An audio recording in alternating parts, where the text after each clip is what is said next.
Olá, meu nome é Rogério Oliveira dos Santos, sou aluno do terceiro ano de bacharelado em Física na UEPG. Nesse post eu vou falar um pouco do que eu venho estudando na minha iniciação científica, sob a orientação do professor Fabiano Emanuel de Andrade e com a orientação do doutorando Eduardo Kronbauer Soares. O meu trabalho tem o título de Efeitos de Desordem em Cadeias de Spin. Bom, o que são efeitos de desordem? São certas imperfeições ou impurezas no meu sistema que vão fazer com que a dinâmica dele seja quebrada. Nesse trabalho, o efeito de desordem que nós vamos estudar é a localização de Anderson, e nós vamos estudar ela em cadeias spin que são projetadas para transferência perfeita de estado, ou seja, cadeias que, quando injetado uma excitação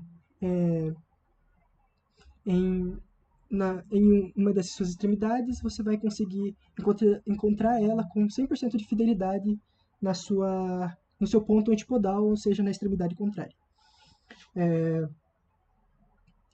Para estudar isso, a gente vai se basear num artigo intitulado Anderson Localization in Spin Chains for Perfect State Transfer, onde nós iremos reproduzir os resultados obtidos por eles, para que assim a gente consiga compreender e entender melhor esse fenômeno. E o que é a localização de Anderson? A localização de Anderson vai ser dada quando uma excitação injetada na nossa cadeia fica presa numa certa região devido à quantidade de desordem. O Hamiltoniano que descreve o nosso sistema vai ser dado pela equação 1, onde nós temos dois termos principais, εi e ji mais 1. εi é a desordem associada ao sistema, associada a cada spin do nosso sistema. O ji mais 1 são os acoplamentos entre um sítio i e o seu vizinho. εi, dado na equação 2, vai ser descrito por um valor e, que é um parâmetro adimensional que seta a escala de desordem. O J máximo, por uma questão de escolha, a gente vai colocar ele como 1. Então, o máximo de acoplamento entre os spins vai ser 1 e o mínimo vai ser 0. DI é um valor aleatório que vai ser que a gente coloca para que cada spin da cadeia tenha uma desordem associada. Então, são valores aleatórios de desordem para cada spin. JI mais 1, dado na equação 3, vai ser descrito principalmente por um J0, que é o que vai dar a escala de intensidade entre os acoplamentos I e o seu vizinho mais próximo. Então, esse J0 vai variar dependendo se o comprimento da cadeia é par ou ímpar. E eles estão descritos na equação 4 e 5.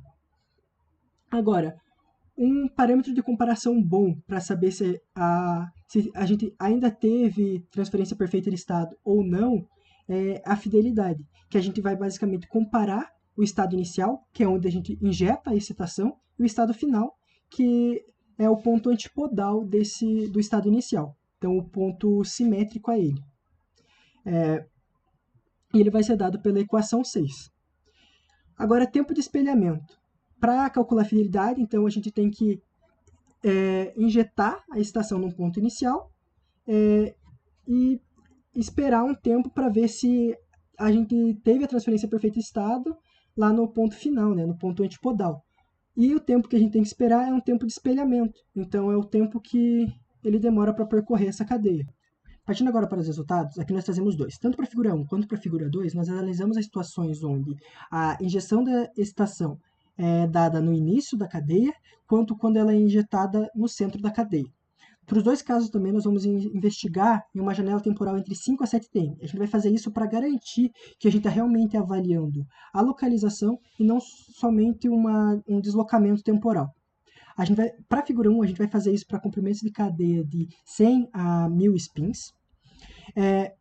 Tanto na figura A quanto na figura B, nós notamos duas retas tracejadas. Essas retas são dadas pelas condições de localização dadas na equação 8 e 9.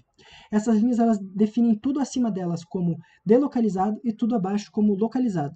Para a figura A, a gente consegue notar o que está localizado e o que está delocalizado. Já para a figura B, parece que tudo está delocalizado. O autor, no trabalho que usamos como base, chama isso de localização intermediária, que ele diz que a distribuição de probabilidade decai com o comprimento da cadeia, mas ela não decai rápido o suficiente para ser considerada uma localização espacial. Então, ele chama de localização intermediária. Já na figura 2, cada ponto vai ser determinado pela expressão número 10, onde ND é o número de realizações de desordem e NT é o número de passos temporais. Reparem que nós temos 3 plots, cada um com uma intensidade de desordem diferente. sendo elas 0,1, 0,5 e 1. Reparem que quando a desordem é muito alta, a excitação fica basicamente presa no ponto onde é injetada. Já quando a intensidade de desordem é mais baixa, ela se distribui mais. Como conclusões, nós conseguimos observar o que acontece com essas cadeias TPE quando há desordem no sistema, e nós conseguimos replicar 5 das 7 análises apresentadas por eles no artigo que usamos como base, mas para o pôster trazemos apenas 2. Aqui nós temos algumas referências bibliográficas, e é isso. Muito obrigado.